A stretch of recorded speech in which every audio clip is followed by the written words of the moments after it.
वासी लोग गढ़बिठूर का मेला जा रहे हैं। गढ़बिठूर का मेला। बजरंगी मैया की जय।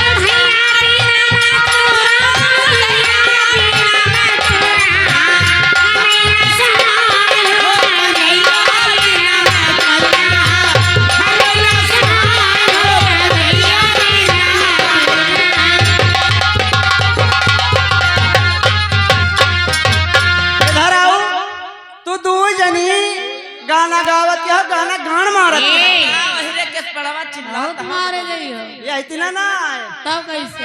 अरे हम तो देखा भाई हो कन्हैया गए भटूरा। हमको देखा भाई हो कन्हैया गए ए जंगली ए भैया राजकुमार तो जंगली कहती है। आप लोग कहाँ जाते जाती होंगी? तुम्हें बाप पूत समझो। बापू हाँ यह बात तो सही कहते हो। जा रहा है बापू हुआ रहा है काम मजबूत। आप लोग मेला देखने जा रहे हैं? हम लोग मेला देखे जाते हैं। पैसा वैसा लिया हो? पैसा तो आज सब गिर गया तोरे सबके सहारा है। ठीक है चलो चलो पानी पे जैसे पहुँचबू जैसे तुम्हारे सबका बिटिया खवाऊ भाई। अरे वो टिकिया है। टिकिया हाँ चलो चलते रहो मेला दूर है अभी चलते रहो। हो यार सबके कन्हैया सबके कन्हैया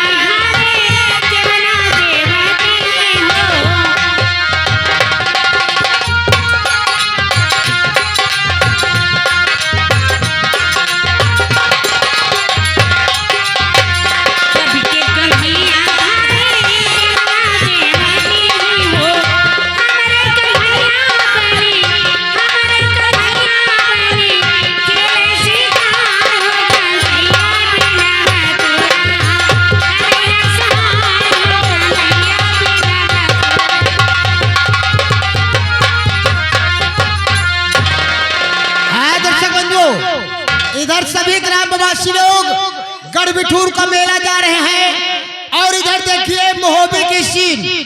महोबे के रहने वाले उदाल बल विहार शिकार खेलने के लिए जा रहे हैं।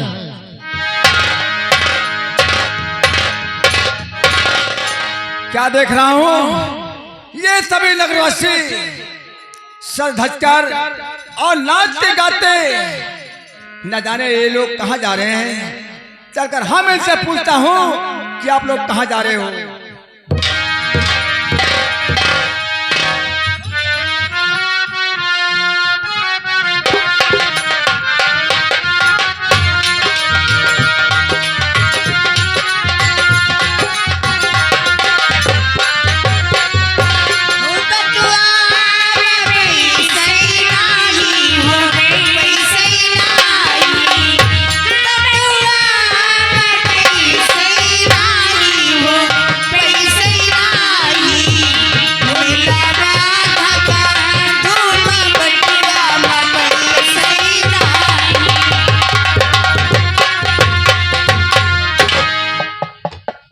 नगरवासियों नमस्ते।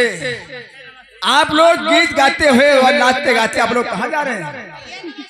नमस्ते नमस्ते।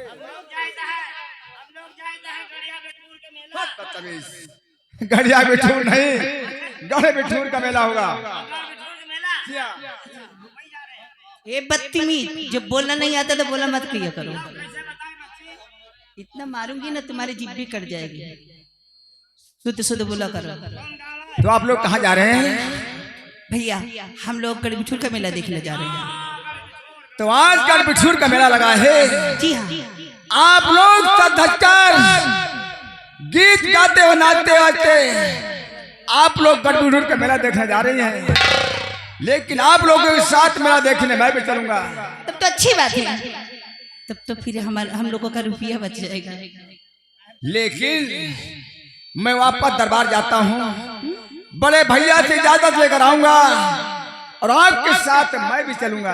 बहुत अच्छी बात है, लेकिन आप लोग यहाँ से जाना मत। हाँ हाँ जल्दी आना भैया। रुपया लेके। घबरान अतनी ऊंच रुपया लेके आए हो, ये तीनों जवनिया है ना रुपया पे चला थे रुपया। दिनेश कुमार, ये तुम लोग मेले में पहुंचोगे, जब जेब में पैसा नहीं रहेगा तो कुछ चीज खाने को दिल कहेगा तो क्या खाओ, कैसे खाओगे? कोई अरे सामान भैया, धा देगा? जाने भैया ये भीख मांग लेते टोपिया मांग, ये ऐसे टोपिया। लेकिन आप लोग यहाँ से जाना मत, अभी मैं ठीक वापस है, आ रहा हूँ। लेकिन जल्दी आना भैया। बहुत जल्द वापस आऊंगा। हाँ। ये बहनी बहनी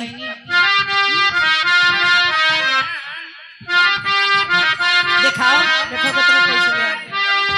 दिखाओ बहनी, देखा भैया यहाँ बेदिल घोड़ा से, हम तू वहीं पैदल। अगर भैया कहीं बैठ के इंतजार करबे ना तो देर हो जाए, हम तो पीछे हो जाए, भैया तो घोड़ा से उड़ के चले जाएंगे। जैसे हम कही दई कि धीरे धीरे चला जाए और भैया की इंतजार करा जाए। हाँ दुनिया का मेला, मेले में लड़की लड़की अकेली से लो नाम उसका। दुनिया का मेला, मेले में लड़की लड़की अकेली से लो नाम उसका।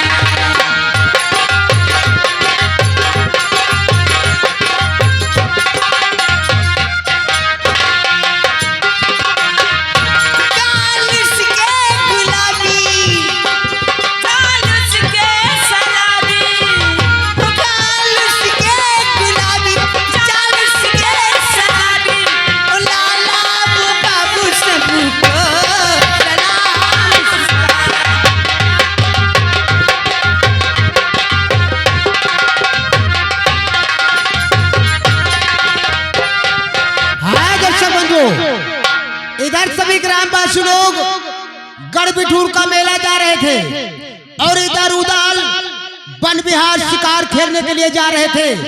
जब सभी ग्रामवासी को देखते हैं कि गढ़बिठूर मेला जा रहे हैं, वन विहार छोड़ करके ये भी मेला देखने के लिए प्लान बनाते हैं। लेकिन सबसे पहले अपने बड़े भाई से इजाजत लेने के बाद आप लोगों के सामने महोबे के रहने वाले मंत्री आल्हा ठाकुर प्रवेश हो रहे हैं। भैया की क्या?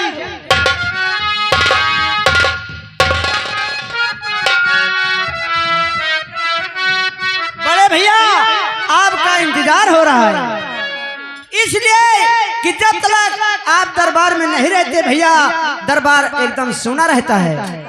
अब तो एकदम हरा और भरा अमनो और चमन है भैया।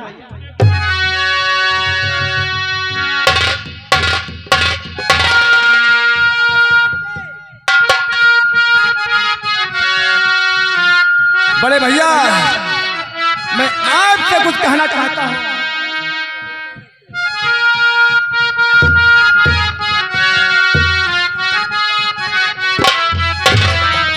और उमर कुमर कल की तरह अरे तज तज भूपू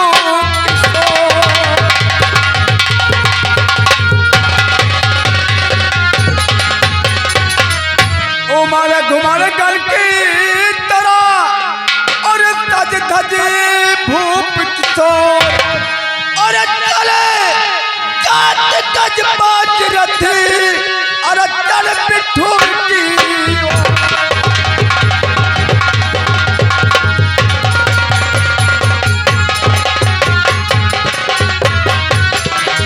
लाखों पैदल जात देख अरे मेरा मन उमड़ा है अरे जेठ चंदारा मैं कहता अरे उत्तम पर्व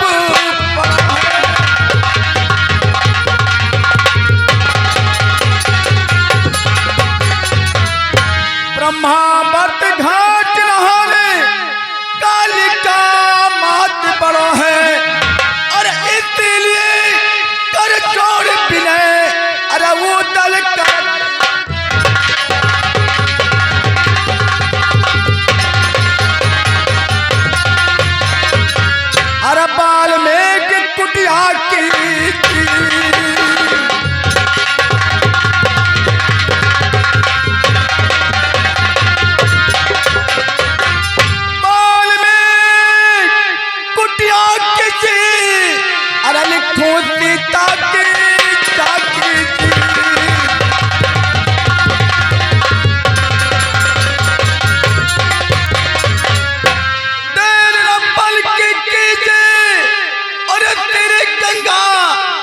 स्नान करण को भैया। लेकिन उदल सुनो, मैं कुछ कहना चाहता हूँ। बोलिए भैया। मुफ्त का झगड़ा लेता फिर मोल तू, मुफ्त का झगड़ा लेता।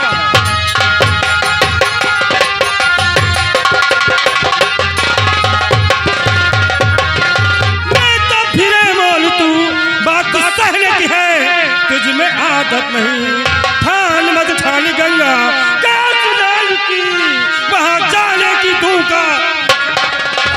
गंगा जी तब तक क्या काम, अरे लड़ने का है गंगा जी।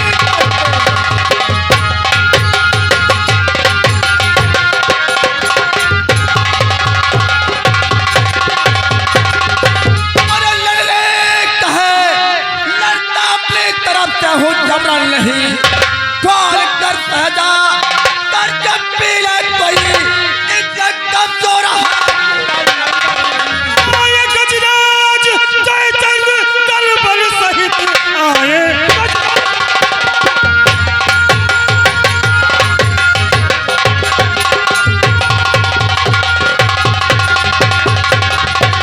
दल बल सहित दिल्ली पताए लाख दल ले वहां बिना उत्पात कोई बचाए हुए तू न मानेगा जा करके राज गजराज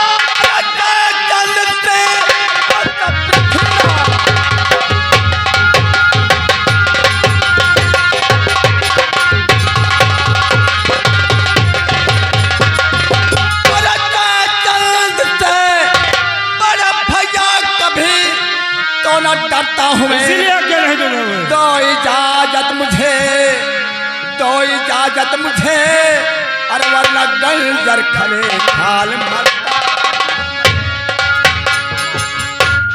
अरे क्यों रखी उदल गले कृपान है।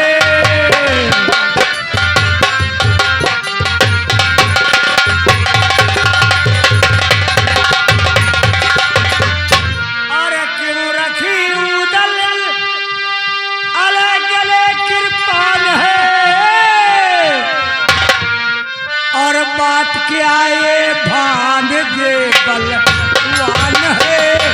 बात क्या ये भान जे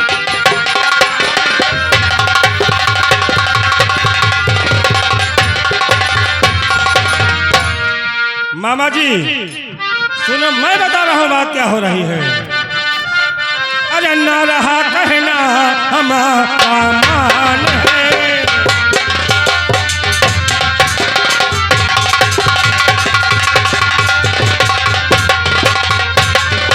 ना रहा कहना हमारा मान है। गंगा नहाने की रहा ठान है। गंगा नहाने की रहा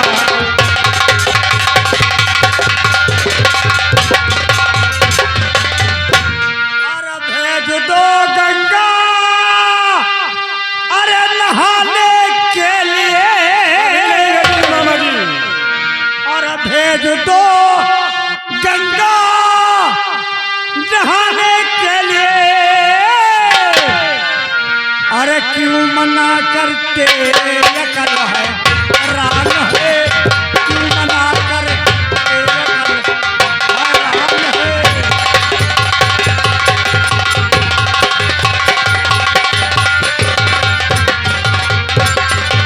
मामा जी डर है सिर्फ इस बात का, अरे चल न जाए फिर वहाँ कुर्बान है। चल न जाए फिर वहाँ कुर्बान है।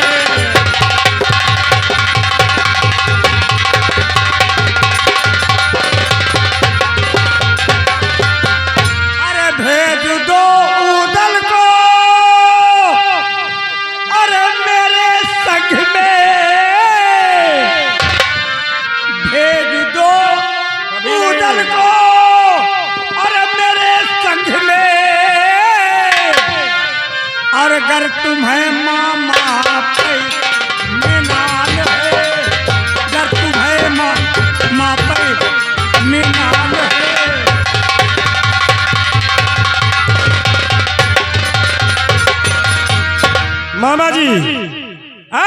साथ जानते हैं कि उदल के स्वभाव का है। उदल एक जिद्दी स्वभाव का है। ये जहाँ भी जाता है बिना मुक्ति के झगड़ा हमेशा मोल लिए ही फिरता तो है। मैं जानता हूँ कि उदल जिद्दी स्वभाव का है, लेकिन तुम्हें विश्वास हो। अरे चाचा जी, कैसी बातें हो रही हैं बेटा मंडरी? चाचा जी आप बड़े अच्छे मौके पे आए हैं। हाँ बेटा बैठिए, मैं बतला रहा हूँ। बोलो बेटा, कैसी बातें हो रही हैं? हट ठान रहा है उदय राज अलधारी।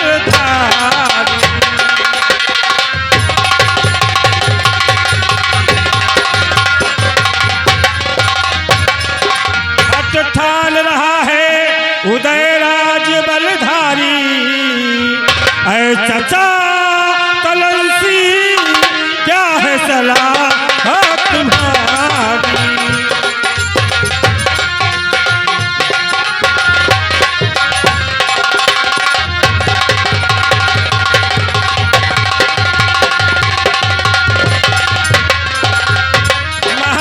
गले पर खींच रखी तलवार, उचित सलाह दो वै मेरे बनरस के सरदार। यानी मेरी सलाह जानना चाहते हो बेटा?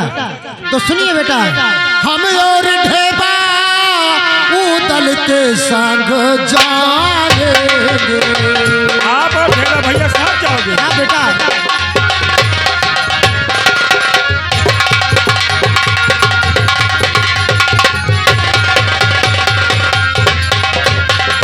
हम और ढेबा उदल के संग जाएंगे और करवा बिठूर स्नान तुरंत लाएंगे।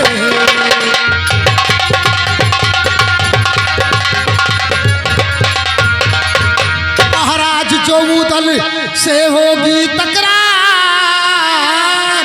अरे खींच लगन तलवार बहादुर मैं खून की। बात चाचा जी, इन्हीं बातों से तो हमें गर्व रहता है कि जहाँ पर आप रहते हैं वहाँ हमें कोई प्रकार की चिंता नहीं रहती। तो शायद तुम्हें नहीं मालूम है कि हम वह हमारा परिवार किस तरह से मानता है। किस तरह से मानते हो बेटा? मैं बतला रहा हूँ। चाचा जी आप हैं पिता समान हमारे, भेजू उदल दे बाको साथ तुम्हारे।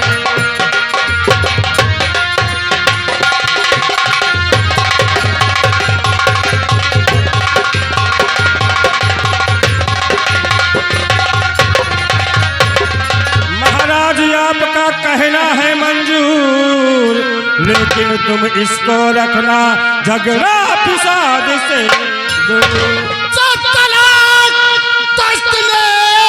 मेरे तेगे चुदम है उदल को छेड़े इसलिए इतनी दम है।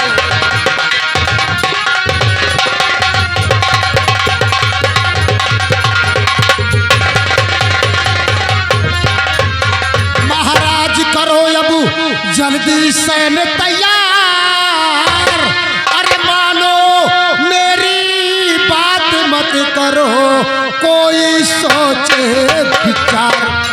चाचा जी, जब आप चाह रहे हो सोचा विचारी सवाल करने का कोई सवाल ही नहीं पैदा होता। भैया तू सब ही जाओ, हम यहाँ से वापस चला जाता, हम मेला दिखाई न जाओ हम। अरे वैसे बतिया करता है कर देने। बताओ हम आवा कब से कहता है मंडरी का लहा उदल को मेरे साथ भेज दीजिए, नहीं भेजे और तलंसी आगे इनके साथ उदल को भेज रहे। गलती वैसे है, हम जाएगा है। इसीलिए आप नाराज हो रहे हैं। माहिल देखो, आपको जानते हैं कि उदल कितना जिद्दी स्वभाव का है। अगर तुम्हारे साथ अकेले रास्ते में जाएगा, कहीं दंगा फसाद कर दिया, लड़ाई झगड़ा कर दिया, तो आप क्या करेंगे? ऐसा नहीं, हम लोग साथ में मिलकर चलेंगे। अगर उदल तुम्हारा कहना नहीं मानता है तो मेरा कहना जरूर मानेगा, इसलिए नाराज होने की कोई बात नहीं है। बेटा मंडरीक, उदल को तैयार करके भेजो, हम लोग आगे चल रहे हैं। हाँ चलो। चलिए चाचा जी।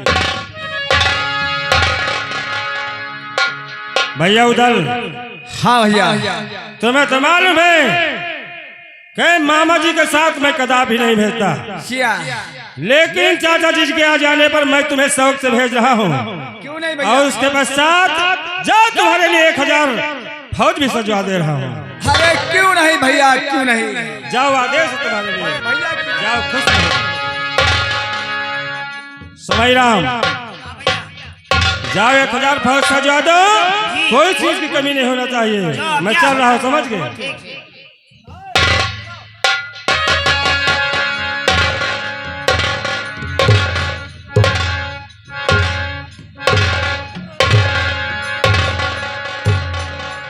एक बात यह है, ये सब ही जाता है मेला, बिना मेहरारू का मेला कोनो मेला ना है। बिना मेहरारू का मेला में धक्का मुक्की हुए तो मजा आवत है। चलो ये बात है, पहले अपनी बहू मछला से बताओ कि तुम्हारे देवर उदल गढ़बिठूर का मेला धक्का मुक्की हुए तो मजा आवे, बिना मेहरारू का मेला ना।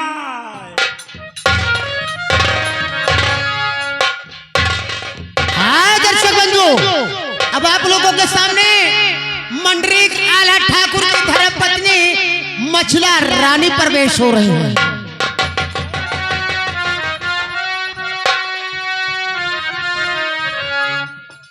और कौनी नगरिया मोरा